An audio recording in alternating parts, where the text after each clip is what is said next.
The views and opinions expressed on the Nova Society are those of the panelists and guests and do not necessarily reflect the views or opinions of the Phoenix Research Institute or any institution which any panel member is associated. Reproduction or dissemination other than for the purpose of education or information without the express written permission of the Phoenix Research Institute or Nova Society Media is strictly prohibited. I'd like to welcome everyone back to the Nova Society. I'm your host, Dr. Brooklyn Ann Weldon, and I'm here with my panel, Dr. Scott Gershwer and Dr. Mark Bound.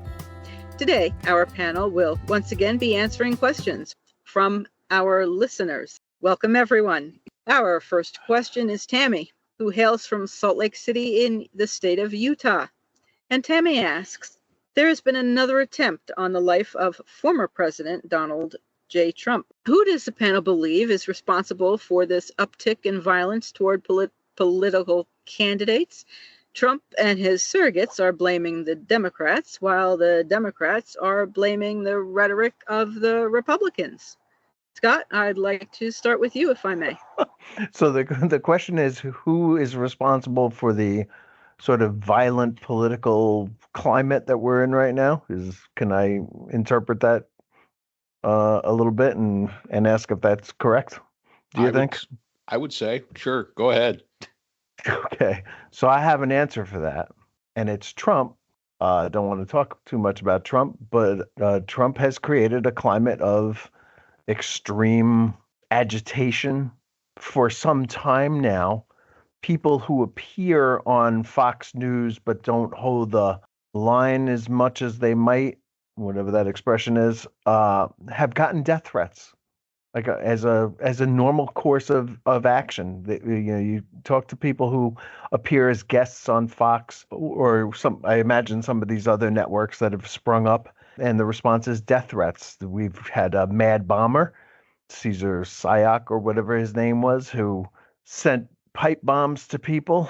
And the overall, just the heated climate that we're in politically is largely due to candidate Trump himself.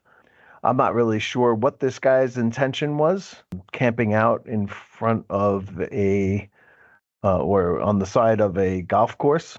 They say that he had intended to shoot the former president, and I guess I'll take them at their word for it. That was his intention. He's obviously a seriously deranged person, and when you stir up a bunch of really seriously deranged people, they act really strangely, and I don't like it. I don't condone it. I'm not for political violence. I think it's a really, really bad road we're walking down right now in this country. But I think that the number one cause of it is Trump himself. What about saying that Trump is a danger to democracy, which I agree that he is? Does that add any fuel to that fire? What do you think? I really think that Trump is a danger to democracy, and that doesn't mean that I want to take a shot at him. It just means I want to vote him out of office, and that's our political system. We say things that we believe are true about people. Presidents have been assassinated in the past, and so this is not entirely new. I can't think of a political climate anything like this. I mean, the rhetoric is really hot. People have taken on politics as their identity, and now you're threatening people's identity, not just what they believe in politically. Some of the crazier people out there are reacting badly to it. Question: who's responsible? The person that's doing it is ultimately responsible. Just to take the question on its face value. But wait, Mark, can I interrupt you? Sure, go ahead. I don't know if this guy's going to be found responsible for his own actions. Insane people aren't. And so it's up to us as a society to sort of create the climate for people to live in without, even if they're manifestly irresponsible beings, to not have them act on what they may say to themselves in their heads. I'm not sure that this guy is going to be found responsible for this crime. He's crazy. Well, yeah, and you make a very good point. anybody that thinks that the right ticket was Vivek Ramaswamy and Nikki Haley probably has a screw loose somewhere or another. They will probably find him, just by the reports, probably find him incompetent to stand trial. We don't know about the first person because, of course, he was killed. So we don't know that the mental state. Anyone that thinks that political violence is the correct answer definitely has some mental instability there. And I agree with you. They've turned politics into their identity. That contributes to this. Trump himself, yes, with the rhetoric that he started right from when he came down the escalator, he started the rhetoric of the other. And he started to create that environment of us against them. That problems that face the United States were not specifically our problems. They were problems that only belonged to one side. In the past, in my lifetime in politics, Democrats and Republicans always disagreed on how to solve the problem, but they always could agree what the problem was. Yes, I think the rhetoric is bad, and I think that it contributes. But I think, during that period of time, from 2015-16 until today, the idea that, and Scott, I can't agree with you more, the idea that these people are identifying more with being a party affiliate or a follower of a person than they are an American. And they're trying to equate those as two the same thing. And if you're not in our little club, you're not an American. That ratchets it up. And you're totally correct. Assassination attempts on presidents is not anything new. It's an unfortunate fact of a country with over 300 million people in it. You're going to have crazies out there that are going to try to do these kind of things. Fortunately, they have not been successful the majority of times. Fortunately, it's been stopped. And we're going to call this second attempt an assassination attempt. However, that is I think a legal argument being made by the Department of Justice. Because let's face it, Trump was too far away to be in any real danger at the moment that the perpetrator was caught. Now, wait 2 holes? Yes, now Trump is now in impending danger. But I think for the legal terms that they're going to use in court, they're going to use the term of assassination attempt, which, again, that's perfectly fine. That's something for the prosecution that has to prove, and it might be something that defense has their ability to hang their hat on. That there was no clear and present danger at the moment that the perpetrator was caught. We'll see how that plays out, if it even gets that far. Because the bottom line is that, yes, he's unstable. By what we've heard of the reports about him, it is very possible that they're going to find him incompetent, and this is not going to go anywhere. But this also goes back to those people that attacked the Capitol. They get incited into violence. No one hopes anybody gets assassinated. No one. I don't care who they are. As Scott says, we vote people out or we don't vote them in. That's how we're supposed to deal with it here. But it amazed me that the Republicans reacted stronger to the assassination attempt, if that's exactly what it was, that happened before. They reacted very strongly to that. But the school shooting, hopes and prayers. I mean, there's a disconnect there in my mind. This is where young kids were killed, and I see that as also an issue. We will hold on to our strongly held beliefs about the Second Amendment, which many people interpret it so wrong, and unless it impacts one of our group. And just one more thing about that: after Sandy Hook, then President Obama tried to get a regulation in 2013 to block people with severe mental health problems from buying guns.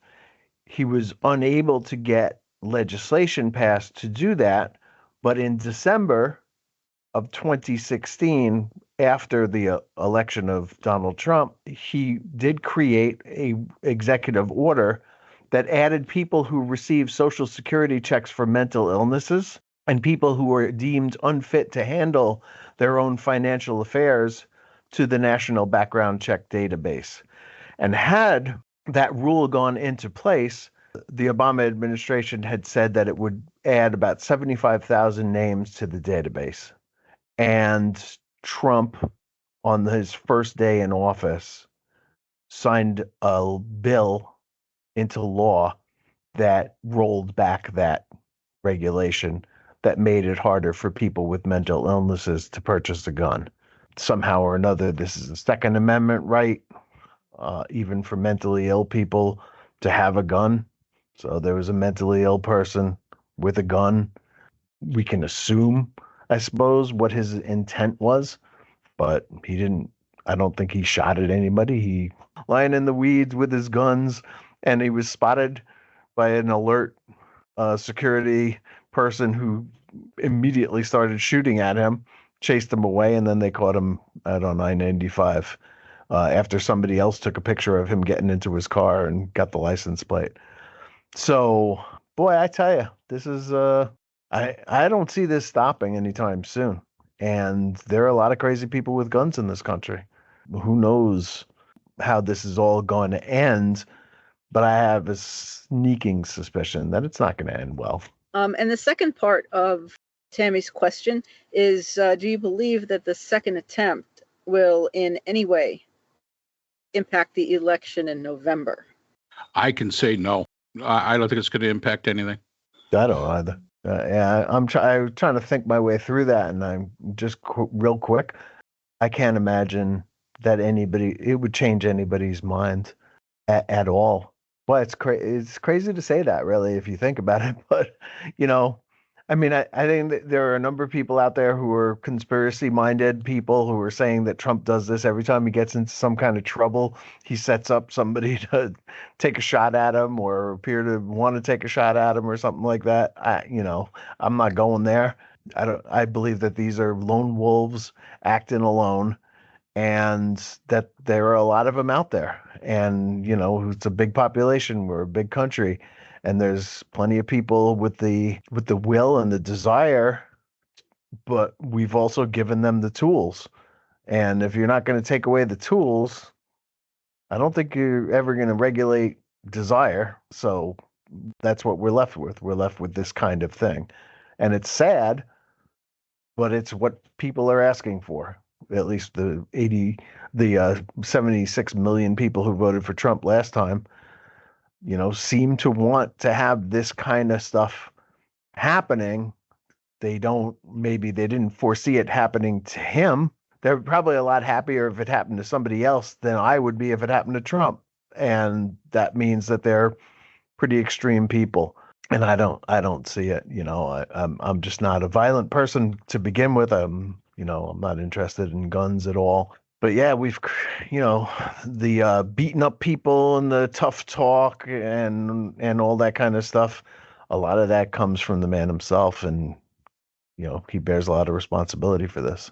And I have a question, just a follow-on question. What do you think of J.D. Vance's saying no one's taken a shot at Kamala Harris yet, or words to that effect? Seen Elon Musk post about that. I hadn't heard that J.D. Vance did it, but that's even crazier that J.D. Vance would do such a thing, because that's basically saying, please do this. And it's an insane thing to say.